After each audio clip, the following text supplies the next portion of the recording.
গঙ্গা উজানের নদীর পানি ন্যায্য হিস্সা নিশ্চিতের আহ্বান মির্জা ফখরুলের।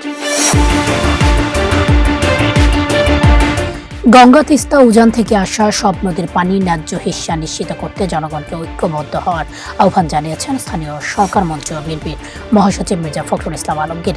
আজ শনিবার রাজধানীর কেন্দ্রীয় শহীদ মিনারে ফারাক্কা লং মার্চ দিবস উপলক্ষে আয়োজিত এক আলোচনা সভায় তিনি কথা বলেন। মির্জা ফখরুল বলেন, ফারাক্কা শুধু একটি বাঁধ নয়, এটি আন্তর্জাতিক আধিপত্যের বিরুদ্ধে প্রতিবাদের প্রতীক। তিনি বলেন, 1996 সালে 30 বছর মেয়াদী ফারাক্কা চুক্তির মেয়াদ চলতি বছরের ডিসেম্বরে শেষ হচ্ছে। তাই দেশের স্বার্থে সবাইকে ঐক্যবদ্ধ হয়ে নদীর পানির অধিকার আদায়ে কাজ করতে হবে। তিনি আরো বলেন, প্রধানমন্ত্রী তারেক রহমান সময় উপযোগী সিদ্ধান্ত নিয়ে পদ্মা ব্যারেজ নির্মাণের উদ্যোগে নিয়েছেন।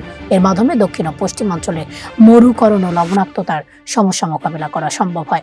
সভায় বক্তারা বলেন, মাওলানা ভাসানী বহু আগেই পানি সম্পদ বন্টনের গুরুত্ব উপলব্ধি করেছিলেন এবং সাধারণ মানুষের অধিকার রক্ষায় আজীবন সংগ্রাম করেছেন।